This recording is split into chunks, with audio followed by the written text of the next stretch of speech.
डमळेर agriculture consultancy मार्फत पेरू बागेसाठी मार्गदर्शन करत असताना अशा पद्धतीने सेटिंग आणि पूर्वीचा जो व्हिडिओ आहे या ठिकाणं 32 ते 36 आणि ते आपण नंतरनं जे काही 35-36 हजारापर्यंत जे फॉर्म बसले होते त्यानंतरनं हे सेटिंग अशा पद्धतीने पुन्हा सुरू आहे।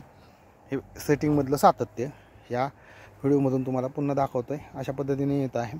नंतरनं त्याच्यावरती जी फूट ही नवीन शेंड्यांचे फूट वगैरे अशा पद्धतीने चालू आहे। हे जे झालेले बदल आहेत हे आपण जे काम केलं तर 27 जुलैपासून पुढे जुलै, ऑगस्ट, सप्टेंबर, ऑक्टोबर, नोव्हेंबर हा चौथा महिना चालू आहे। तर ह्या 4 महिन्यातले बदल अशा पद्धतीने या बागेमध्ये दिसून आलेले आहेत। आणि पूर्वीचे सर्व व्हिडिओ ह्याच बागेतले आहेत। जे पिवळसर होती त्यामध्ये सेटिंग होत नव्हतं, म्हणजे फुलधारणा होत नव्हती। दुसरी गोष्ट फळांचं प्रमाण कमी होतं। तर अशा पद्धतीने आता हे झालेले बदल आहेत आणि आता हे फ्लावरिंग स्टेजसुद्धा चालू आहे। फळांची साईजसुद्धा मला दिसून येईल किंवा दाखवलेले आहे व्हिडिओमध्ये, ते पाहून घेऊ शकता। अशा पद्धतीनं या ठिकाणं शाश्वत उत्पादन धोरण तंत्रज्ञान हे शेतकऱ्याच्या बांधापर्यंत कसं उपलब्ध होईल यावर आधारित अशा पद्धतीनं इथं मार्गदर्शन केलं जातं आहे। सगळ्यात महत्त्वाचं आणि ही पेरूची क्वालिटी।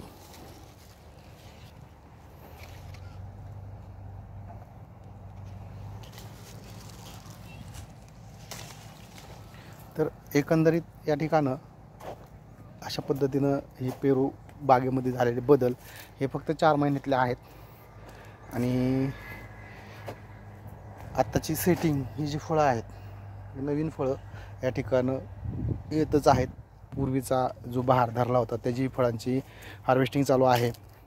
अशा पद्धतीनं या ठिकाणं हे झालेले बदल ह्या व्हिडिओमधून समजून घ्या। आणि दुसरी गोष्ट यूट्यूब चॅनलला आपल्या पूर्वीचे जे काही व्हिडिओ आहेत ते ह्या बागेतले आहेत।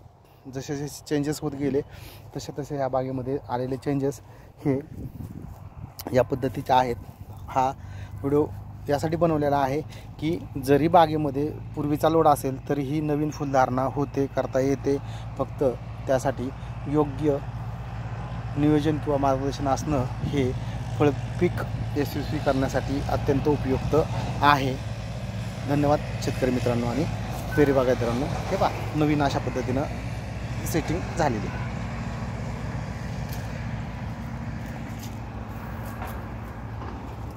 असे फळं आणि असा लोड हा असावा लागतो तेव्हा कुठंतरी आपल्याला 15 टन काढायचं आहे, 16 टन माल काढायचा आहे, 18 टन काढायचा आहे, तो शक्य होतो। परंतु तो 15 ते 18 पर्यंत जायचं आहे, 20 पर्यंत जायचं आहे, तर त्याला असं नियोजन लागतं आहे।